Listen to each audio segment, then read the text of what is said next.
Right, boys, it's good. I'm in Thailand. Me and Harry thought we'd sit down and do a bit of like kind of a raw Q&A. We'll see how this goes. Maybe it's good. If it is, maybe you're seeing it. Even if it's bad, you might be seeing it as well. But we thought we'd get straight into it. Harry's going to pull up some questions that he's either thought of or some of you guys have asked as well in the group or my story or whatever it might be. We're going to sit down, crank some stuff out, see where it goes. So yeah, jump in, bro. So after signing a client, what's the fastest way to get huge results for them? Okay, so that's such a broad question. I feel like this is going to apply in many different ways. I think on a simple level, there's two different scenarios. So getting a client, who's a coach, consultant, whatever, if they don't have an existing offer, obviously that's your fastest way to cash. It's launching in whatever way you do that, whether it's a webinar, doing like a catalyst launch, how we do it. You build everything up, you stack everything, all the assets in the meantime, and then you do a big launch, you sell out 10 spots, 20 spots. Pretty self-explanatory. If you have, let's say, a 5K offer, you sell 10 spots, you make 50K. If that's what you're looking for, that's how it is. If you sign a client, probably most of the time these days, it's going to be somebody who's already got an offer of some sort. I think the way to kind of hit the ground running making cash, it's like you have two sides to it. You find the biggest bottleneck, just one. I'm not asking you to do a million things, but the first thing you should do, find the biggest bottleneck and the thing that's doing the best for them. And you scale this one, the thing that's doing the best, you do more of it. And the bottleneck, you stop it, you delete it or you fix it, whatever. So it's just less of this, more of this at a very simple level, which I know is a boring answer, but I think it's a big picture of how, you hit the ground running with any offer without knowing the specifics of the situation. Yeah, and after that it says, like, also when they already have an existing offer, how do you go about auditing and optimizing it for the best results? Yeah, I mean, that's kind of what I'm saying, right? It's like pretty I kind much of said similar that. to what you've just kind of said there, yeah. You want to look at the metrics. So, if, let's say you're running ads, it's like, you want to track every single stage of it, and then if the end result isn't what you want it to be, you go back one step. How's that? Are they clicking on the ad? Are they clicking through the funnel? Are they then filling the application? Are they booking a call? Are they buying? Which point is a bottleneck? Or is the whole thing a bottleneck? And then you fix that part. So I guess that's how you audit. I don't know I'm not about ads in that situation. It just depends. But it could be the same thing if you're doing it organically or you're doing this or that, whatever it might be. I guess that's kind of how I would look at that. But I think it kind of answers itself within the kind of thing about auditing the bottlenecks, the things that do well, and then going with that data. Yeah, 100%. And I feel like you kind of, when you're outreaching to them, you funnel hack them as well, so you would already kind of know what needs optimizing. Right, otherwise how have you land them as a client? Yeah. Maybe, I don't know, maybe your nana knows them or some shit, but other than that, yeah. Yeah, so another question is, should you prioritize the most profitable niche or just pick 3 and go? Probably somewhere in the middle. Right. Because I guess if you say pick 3 and go, it's probably the best thing because you can take action. But somebody may take that too strictly and they'll go pick anything. You get what I mean? You have to be careful. But I think for me, it's probably neither of the answers. Like niche probably is more of like a passion thing, like your leverage. Wherever your leverage is, it's kind of the niche you should do, unless it's completely retarded, like it doesn't make sense whatsoever about making money. But honestly, I feel like that's not really going to be the case of anything. If you've got enough drive and you've got enough leverage in something, you can probably spin it into an offer in some sort of way, spin it into working with clients, find people in that space, and then niche down further to become a blue ocean. So, yeah, when it comes to niche, it's probably like somewhere in the middle of both. You want something that can make a lot of money, you want something you have leverage in, but you also don't want to spend weeks waiting. You want to take action. So the first thing that comes to your head when I say that, that's your thing. Start with it. If it doesn't work out in a couple of weeks, we can maybe change. But just go. Yeah.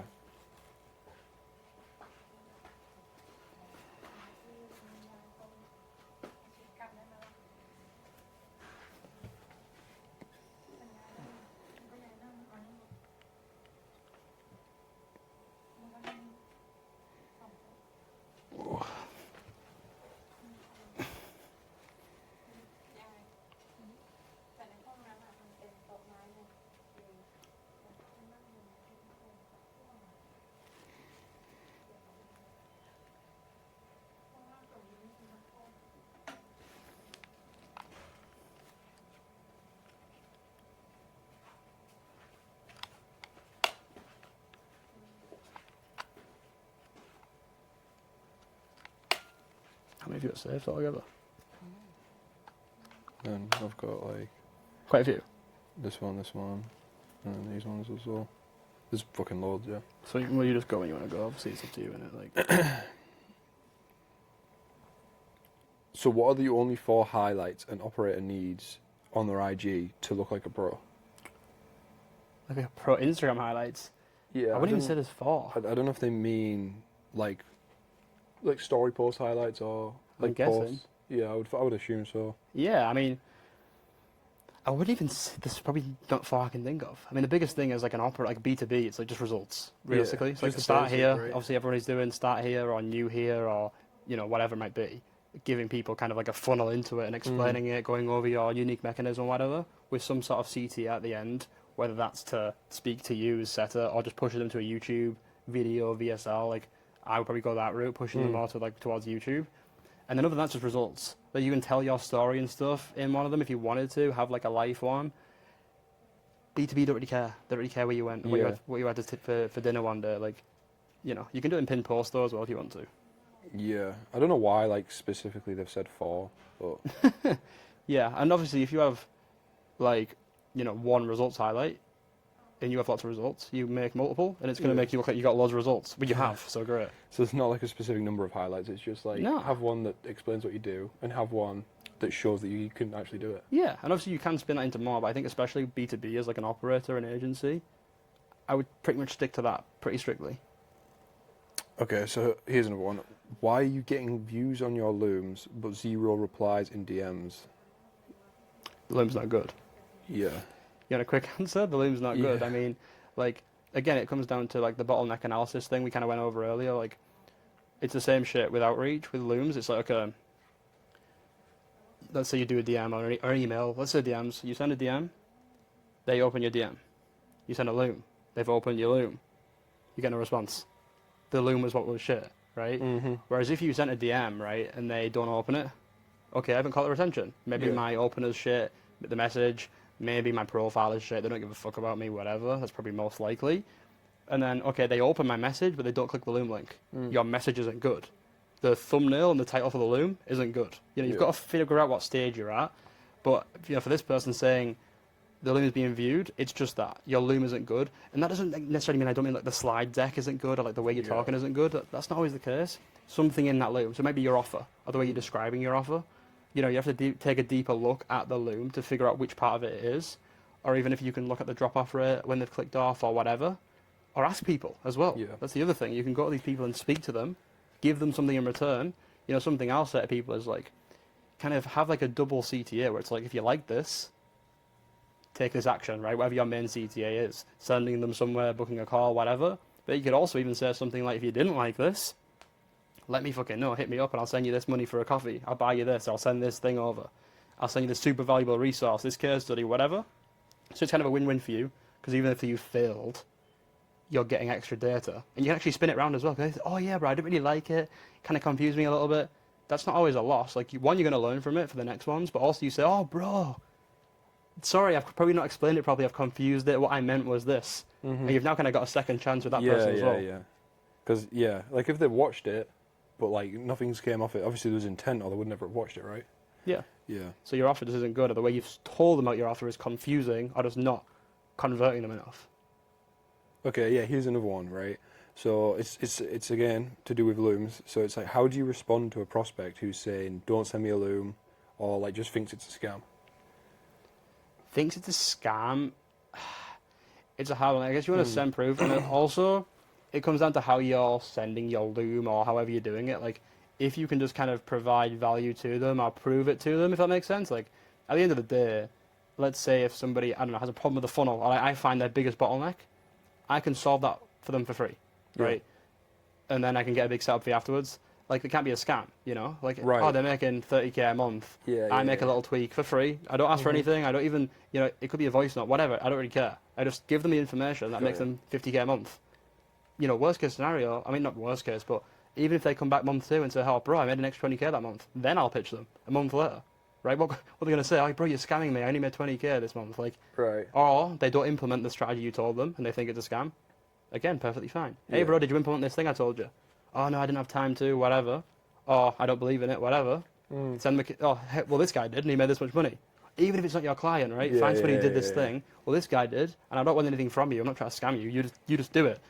Or if they believe you, they just haven't done it yet. Hey, man, you don't have time to do it. That's fine. Let me do it for you, right? Yeah. I'll run it for you. This is the whole point.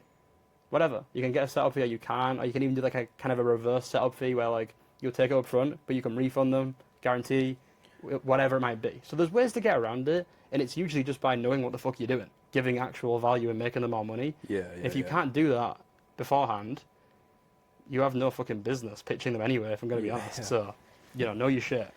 Yeah, right, okay, I got you. So it's like if you don't have case studies, you need to prove yourself with knowledge. Yeah, exactly. Understand what you're talking about.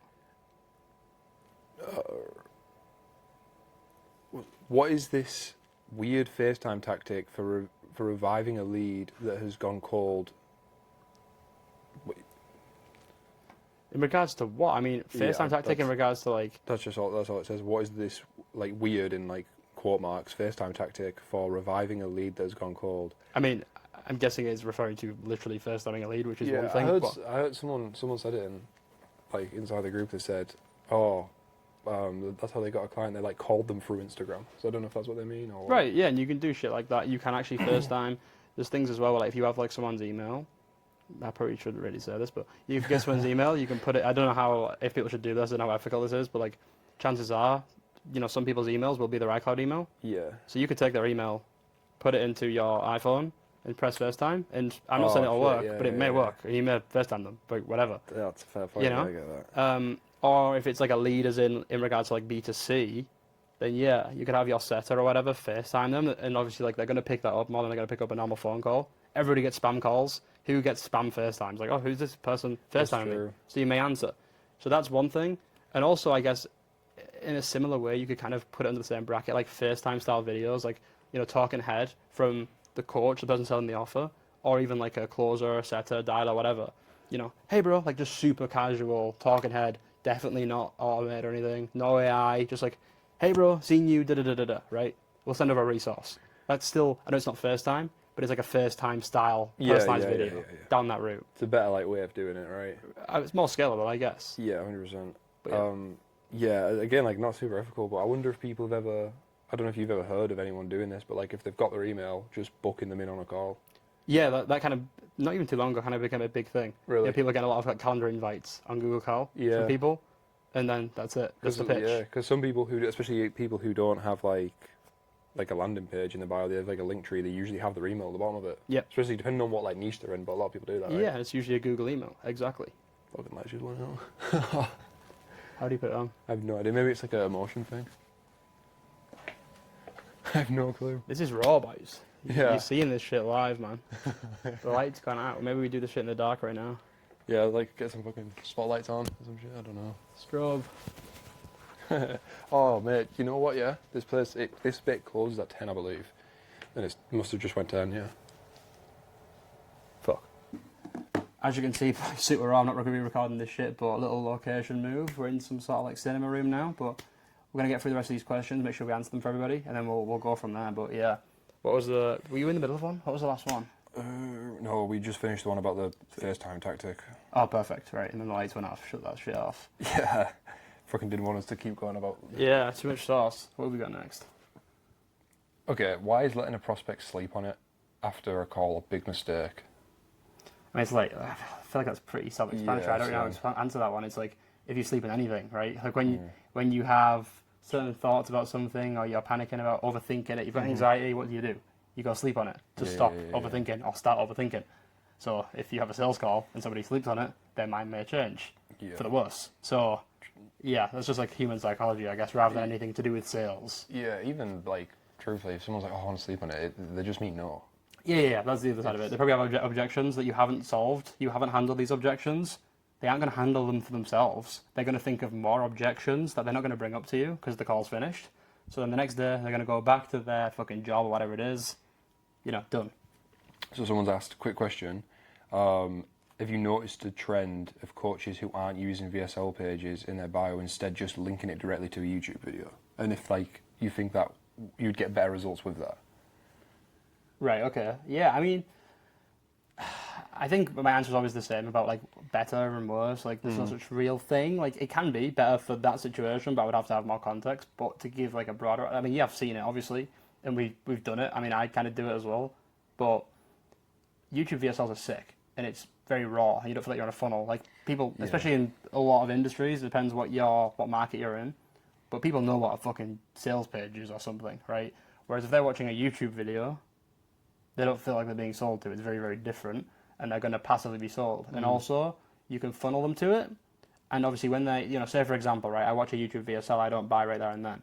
I go off YouTube, whatever. Yeah. Like, this is 2 p.m. right now. 10 p.m. I get into bed. I load up YouTube. I want to do some shit. Whose YouTube's popping up? The guy I was watching earlier on, right? The algorithm's going to feed him to me, pushing me back in the funnel. Also, we can push people from every YouTube video to another one. YouTube rewards that. Yeah, they like people who have session time. So if people watch your video, then watch another one of your videos and another one, YouTube rewards you for that.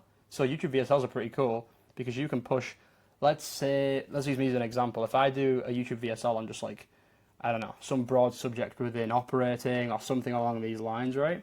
I can funnel every video to it as a sequence. So I could do a video on picking a niche, and then another video on finding a client, and I'll send that video audience to this video, and then another video about outreach, send them to that one, and then another video about launching or something like that, which could be my YouTube VSL. And you push people to each one.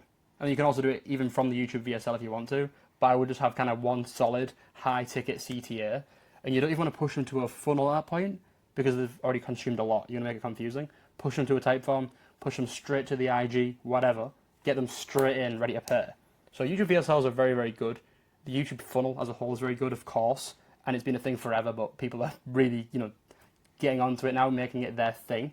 But Google study, everyone goes on about it. I hate making it a thing of it's like I'm giving value to about 7-Eleven for. Everybody knows this shit, but it's just the truth of the more content somebody watches from you, they're more pre-sold, just sold in general. So of course, pushing them to another channel with longer form content is never going to be a bad thing. Yeah. The last question I've got here is: does CRO web design for info products help with the growth operator model?